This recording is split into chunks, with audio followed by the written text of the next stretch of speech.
Morning, peeps. Good morning. How's everyone doing? Hopefully you all had a good week. I had a better week. Last week was shaky. This week was a lot more solid, which is just life, innit, right? You're going to have those weeks which are good and then bad. You just got to fucking roll with the punches, people. Roll with the punches. All right, what are we talking about today?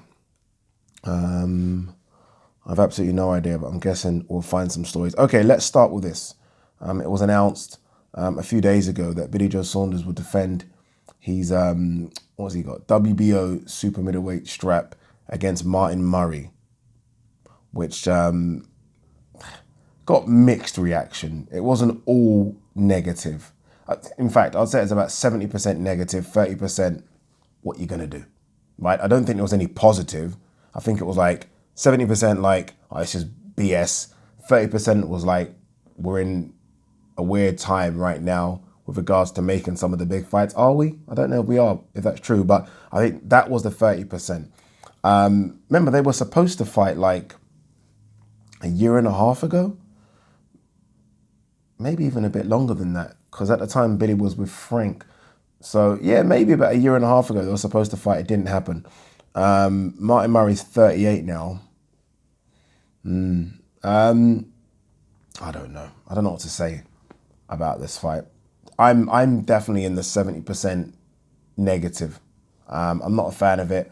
Regardless of the times that we're in right now, we are still seeing big fights. It's just that, isn't it? Like, if we weren't seeing any big fights, then we could make that argument, but we are seeing big fights. The fights are happening, right? They are, fact. So we can't use the excuse of, oh, because of the times we're in, you know, we accept this. You can't. Yeah, so Martin Murray's 38. He kind of retired when he lost to Hassan and Dan. Do you remember that fight? He kind of retired after that. Look, there was a time when Martin Murray was solid, like solid. Went to Germany and got a draw with Felix Sturm, who was a champion then. And like, I can't remember the fight, so I'm not going to pretend like he won it. But I'm guessing if you're getting a draw against the champion in Germany, you can make up your own conclusions. Then went to Argentina, I think maybe three or four fights later, and put in a very, very solid performance against Sergio Martinez in his backyard. You know, had that fight with GGG, had those fights with George Groves. So look, he's been a solid campaigner for years, but obviously this isn't the Martin Murray we're still talking about, right? This is Martin Murray that's a lot older now, hasn't been as active, and just isn't as good as he once was, right? I mean, the best Martin Murray was at 160, right? That Martin Murray at 160 was almost a bully, very big and strong at the weight. It's weird how you go up 8 pounds and all of a sudden, I mean, they're your size and you're even a bit smaller. And that's what's happened with Martin Murray. He's gone up and he isn't a bully anymore. But still, look, great guy, good fighter. But this isn't really what you want for Billy Joe Saunders. You have to admit it isn't. Again, and I hate to repeat myself, but I'm going to. The idea from moving to Frank to Eddie was to get the big fights. That's was the idea. It wasn't because they were bloody best friends. It was because, okay, Frank can't deliver. Let's go to Eddie. Eddie can deliver. And all of a sudden, he's getting a fight that Frank was going to make. Frank made this fight. Frank made Billy Joe Saunders, Martin Murray. So think about that for a second. Frank made Billy Joe Saunders, Martin Murray. Frank made it. It wasn't a big enough fight back then. It wasn't, right? Billy Joe Saunders wasn't too impressed with it, I remember. And all of a sudden, he's now with Eddie. Eddie's making Billy Joe Saunders, Martin Murray. Again, so much goes on behind the scenes that we don't know about, whether it be fighters pricing themselves out. We don't know if offers have been sent. We don't know if terms have been agreed for another fight. If he gets past this one, we don't know. But the fact is, he's not getting the fights we expected or he wanted when moving to Eddie. That's just fact, right? I mean, fact. Since he won that world title under Frank, beating Shefa Isifu, he's fought, I believe, once. Let me have a double. He's fought that Caceres guy that was on the undercard of the YouTubers. Have a look. Yeah, it is. Marcelo Caceres. That's the only fight he's had under Eddie, and now this one, Martin Murray. Boy, that's disappointing. I don't know why we haven't done Billy Joe Saunders, Callum Smith. I'm so confused. So confused. You got two world champions in the same division, in the same country, under the same promoter. Think about that. And we can't make that fight. It was very similar with the Amir Khan when Amir Khan signed to Matchroom. Now, look, I personally don't think Amir Khan wanted the Kell Brook fight. That's me personal. But regardless, you've got two guys in the same weight division, or kind of. Brook was floating above that at the time. But you got two guys around the same weight division, same promoter. You can't make that fight. Can't make that fight. And think of all the big fights that don't happen nowadays. It's all because of stuff like TV and promoters arguing. You know, like, for example, Spence and Crawford. That's all about just TV and different promoters, different networks. It's difficult. Callum Smith, Billy Joe Saunders don't have any of those barriers. We can't make it.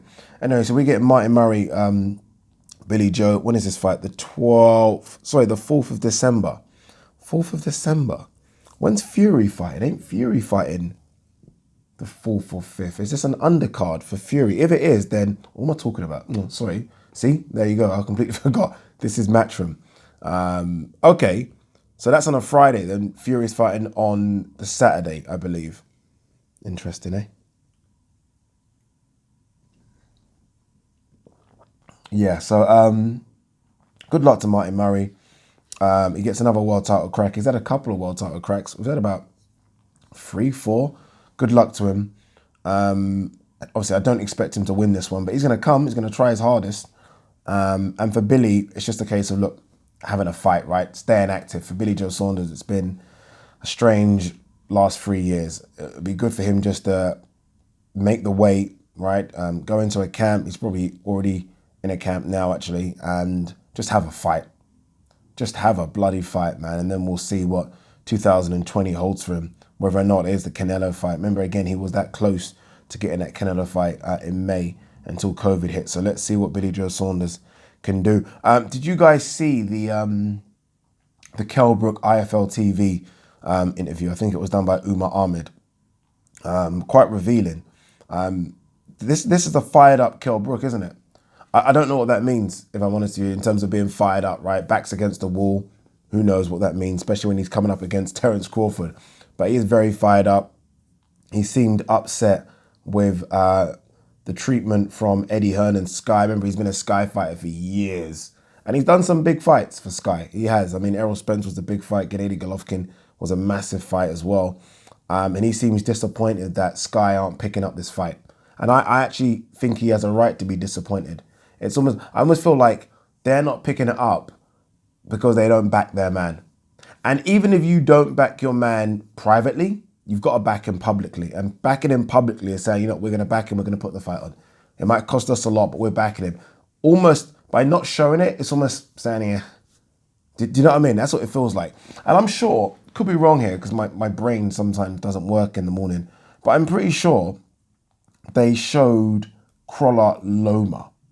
I'm pretty sure Sky did. Could be wrong, but I'm pretty sure they did. So, I mean, obviously it might have been a bit cheaper, right, to get that fight. But, geez, I mean, if you can show Crawler Loma, I mean, you can spare a few quid. Come on, you can spare a few quid for Kell Brook, Terence Crawford. I'm not having the crap about it's at 3 or 4 in the morning. People will wait up for Kell Brook Crawford.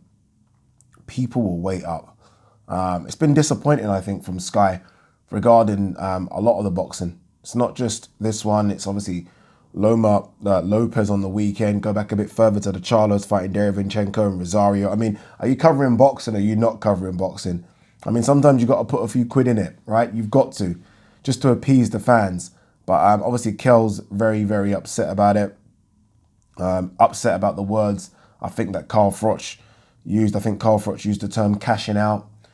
He doesn't look at it like that. Look, again, I've said this, and you know, I'm happy to eat humble pie. I am. And the funny thing is, people say, Adi, you get things wrong because I put it out there. I put it out there on the videos. I make the videos and I say what I want to say.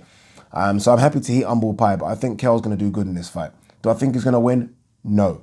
Do I think he's going to get smashed? No. Do I think he's going to do okay? Yes. That's just all I think it is. Whether that means it's a late stoppage for Crawford or whether that means Kell causes Crawford some problems. But he's going to do good in the fight. But I think it is a shame that Sky and maybe Matchroom aren't backing him for this fight.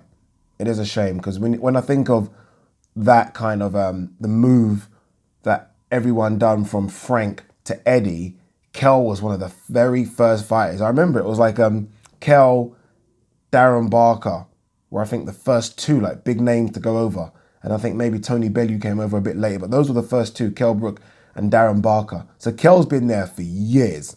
Think about that. I think Darren Barker's been retired for like what feels like 5-6 years. So Kell's been there for a very, very long time. And I think it's disappointing that Sky don't back him on this one. I think it is. Again, it might be expensive, but back your boy. Back your boy. Another thing, and so let me get a little cigarette. What upsets me more though about that speech from Kell, I'll call it a speech, is I wish he had this fire in his belly at 28, 29. Like this hunger. This is what I always say, like these fights, and I always preach it, like this career is not a long one. It's not. You think it's long. Any sportsman's career, you think it's long. It's not. Life is not a long life, but boxing career is not a long career. It's short. You've got to make the most of it. And I feel like I look at someone like Kell. What is Kell? 35? One sec, sorry. Should know this, shouldn't I? Being a big Kell fan. 34, 35 in May. You look at someone like Kell, who seems determined and ready to go, and I think, why weren't you like this before? Like he talked about making weight, and it was easy because he's focused because it's lockdown. I'm thinking, why don't you have that mindset before? You're having it now. It's too late at 34. I think, well, it's not too late, right? I mean, you can still have a couple more fights, but if you had that mindset, 28, 29, I mean, we could be talking about a Kell here that is in, I don't know, I don't want to go over the top and say a pound for pound discussion, but I mean, he was in and around a weight class, the 147, that had a lot of people, a lot of depth, a lot of talent. He could have been in really some real good fights, some really good fights. I mean, Keith Thurman, he could have been in that kind of fight, you know what I mean? Danny Garcia, all these fights could have happened if I feel like he knuckled down. I don't think it is a promoter issue or management issue. I think it's a Kell issue. And it's, look, it's good to see him fully determined now, but I think it's a little too late. It's a little too late, but good luck to him. All right, let's try and rattle a few stories. By the way, that Estrada fight, whew, bloody hell. I didn't watch it live. I watched it after. And I said when I was doing the pound for pound video, we need to put more respect on Estrada's name. It's almost like people rattle through the names that they know and, oh, who's that guy? Estrada is legit. And now we have Estrada versus Chocolatito, which is just high-level violence. That rematch is high-level violence. Chocolatito is so skilled, but yet so, you know, it's both of those fighters, by the way, are so skilled, but both know how to just F-skill, bite on the gum shield when we need to. Like when skill goes out of the window and you just need to have a war, both of them have got that go-to war button, and it's going to be such a great fight, and let's hope it happens very, very soon. Estrada needs to rest up, but let's hope it happens maybe spring, summer next year. That'd be a good one. All right, Ryan Garcia says, Gervonta Davis is my Loma fight. I want him and Lopez in 2021. Dude, you got to get past Luke Campbell first. You got to get past Luke Campbell.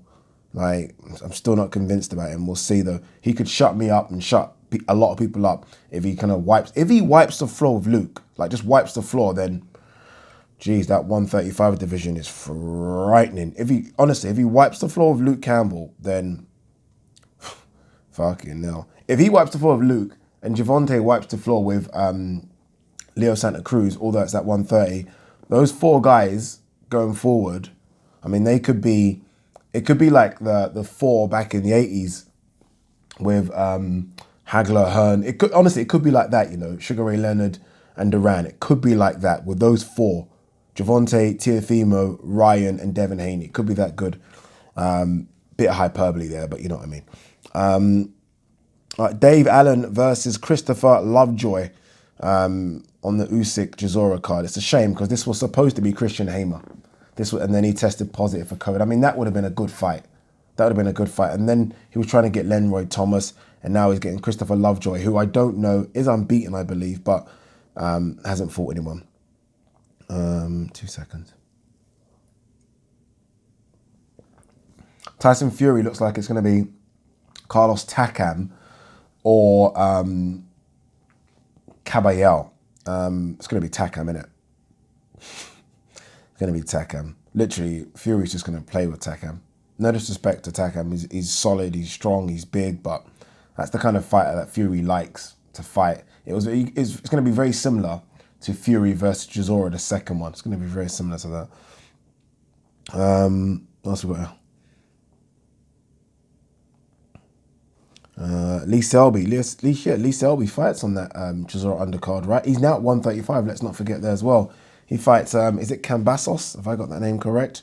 Lee Selby ain't far away, you know. I think this is for the right to be #1 in that division, in that weight class. So Lee Selby ain't far away from a fight.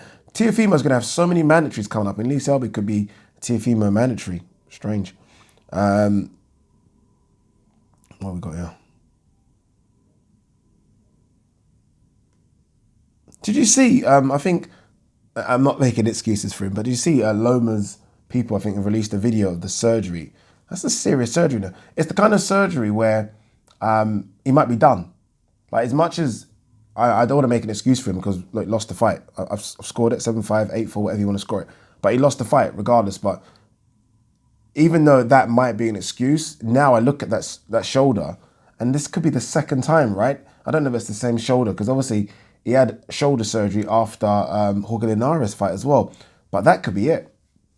I mean, we might not see Loma again. I mean, that could be it, people, which is a shame. If it is that, and he goes out that way, I'd still like to see, you know, one more Loma fight. But yeah, that could be it. All right. Are we done? Wait, let's have a look. We can't be done. We can't be done. Just going to flick through to World Boxing News.